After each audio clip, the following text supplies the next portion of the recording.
Good morning to you, Desiree. I think before we get to what the demands are, we need to also make it clear that Transnet declared a force majeure that will protect the company against failure to fulfill its contractual obligations. This as employees embark on that strike. Now, they are saying that 3 to 4% that Transnet is offering is not enough. Given the fact that we are sitting with the inflation rate currently sitting at 7.6% and they are not making ends meet. The strike action here in Kimberley continues. Here in Kimberley, Transnet is sitting with about 400 members, and in the province itself about 900 members. But they are saying here that from here at this point where we at now, they are going to head to the head office of Transnet, which is also in the city next to the Premier's office. In conversation with me now is Quentin Kortman, and he is from the United National Transport Union, a representative for them. Quentin, earlier on I asked your colleague what are your demands and what communication you had just a couple of minutes ago when your members gathered behind us. Good morning to the viewers. No, our demands is simple: is the 2.5, the 2,500 medical aid and the 2,500 on housing allowances, as well as the 8.5 increase that we've demanded is from our constituents. That was the demands from our members. And then, what is Transnet saying? When did this communication or the discussions between Transnet and the unions start?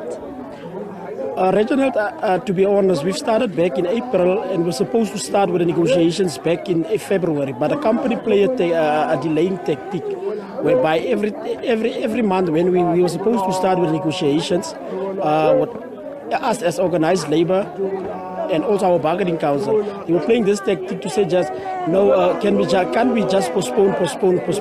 It's October already, and as we can see, the members and the employees of Trans, irrespective which union that they are affiliating under, is the same struggle to say that we've not reached an agreement yet, and they started at a 1%. Afterwards, the revised one was 1.5%. And back again on Tuesday, the Wednesday night, the revised offer that they offer as a management of Transnet, it was the 4% of to the lowest earners and to the G level. As you know, in Transnet we have levels. The G levels will then get the 3.5%. That was the last. As we are saying, yesterday we decided to go to court, and we are still awaiting our picketing rules because the companies also don't want to give us. So they are going to start now at 10 o'clock at the Labour Court. Then also we know that Transnet also plays a critical part when it comes to export of goods. When Satawu is believed to join you guys on Monday, the impact that it will have, just give us a picture on that, please. There's already an impact, to be honest. There's already an impact because if you can take how many trains, we've indicated that this morning we've indicated there are plus minus 8 to 10 trains that runs from Postmansburg and Watersdale, which is at a value of roughly between 3.5 and 4.8 million. If you speak about rands and cents now, that's the value of one train. And from since yesterday, when we started with this gathering, I think I might be wrong. I'm subjected to correction.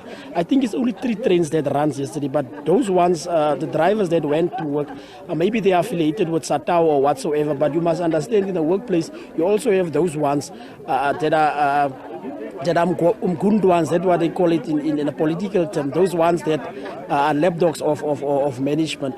You see, as you can see behind me, the members and the workers of Transnet are united. We are united front because this is a struggle. It's no longer about us, but it's about our children that still need to grow up.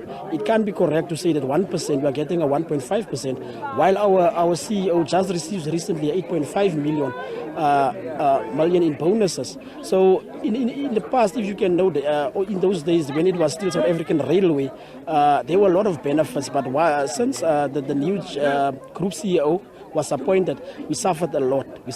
Even now with permanent positions, if you take a look at your infra, there's no growth in the company anymore because someone is enriching themselves.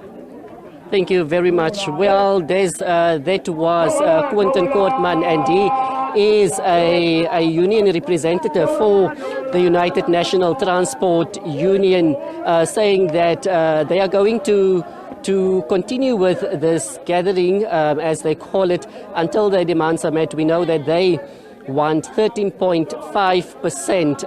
The strike action is believed to continue on Monday, and Transnet only offering between 3 and 4%. So members here are saying they are struggling to make ends meet given the cost of living currently, and we know it's trying times for many South Africans.